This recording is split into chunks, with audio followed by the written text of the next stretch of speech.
Hey everybody, we're at the dock with Zing rigged with a mainsail, just so that we can talk through some tips and tricks.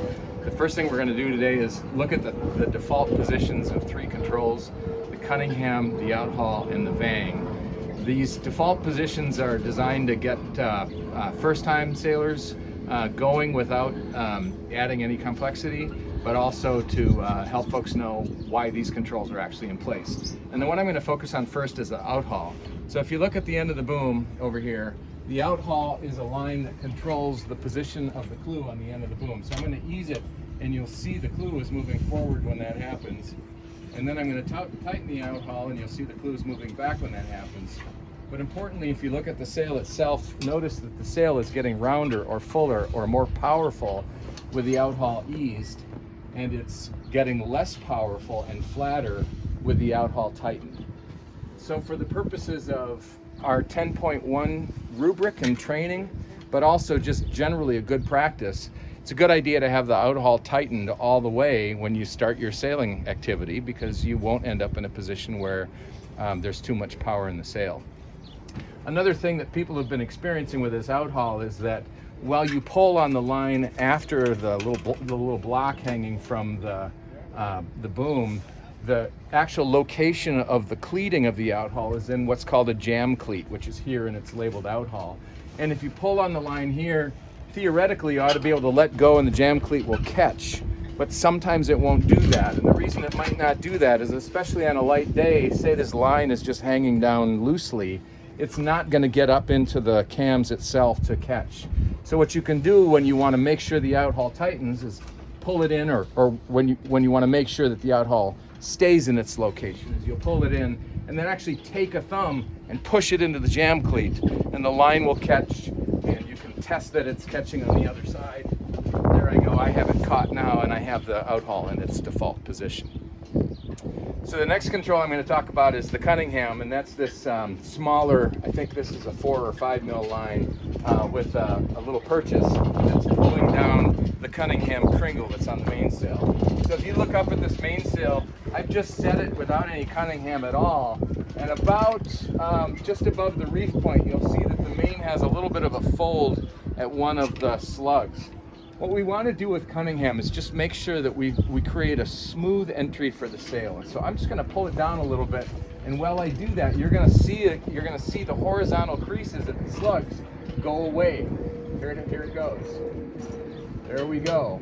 Now we have a nice smooth entry or luff of this mainsail. It'll be quicker and faster and less powerful, but also the other thing that's happened is we've pulled the draft forward, which means that we've moved the balance of the boat slightly forward, which will take away some weather help. So that's what the Cunningham's for. The default position is just to put on enough Cunningham to remove those horizontal stripes that you see at the slugs. I'll do it again. Here we go. That was about an inch, and it took care of the problem. The best default position for a Vang is essentially to have it cleated but loose. So I'm just going to do that. I'm going to hold this loose here, go ahead and cleat it, and now the Vang has no function at all.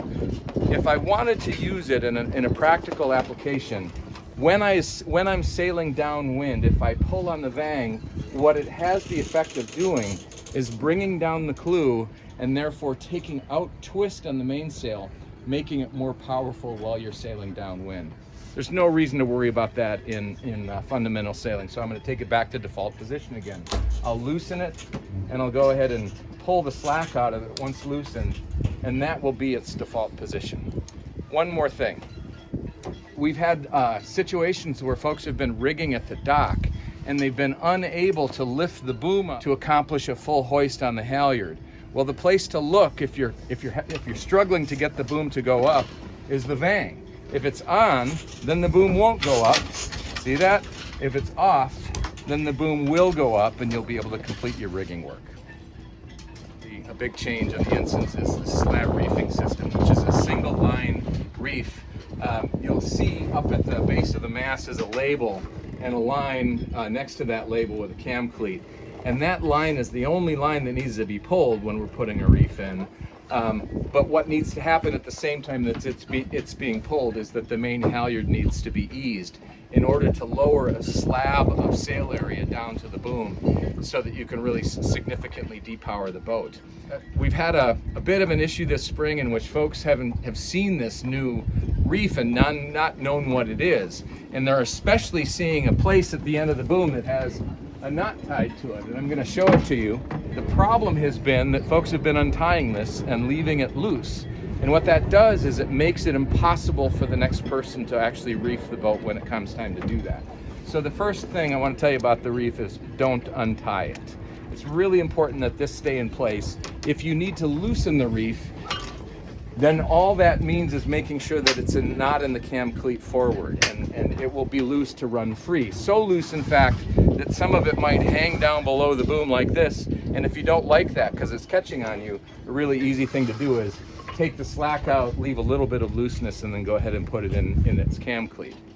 And now let's put a reef in. When you're on the water, you'll actually have a luffing sail when you go ahead and try to reef this. You might be in a heave-to position, for example. But what I'm going to do is make sure that the main halyard is free to run. I'm going to take it off of its cleat, and Teresa's going to take it for me.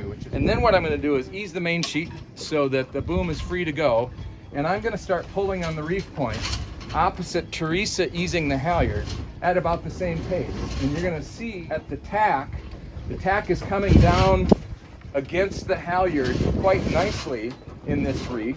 But at the back end of the boom, there's still a bit of a mess. And the reason there's a mess is because there's a whole bunch of friction up here that we need to relieve.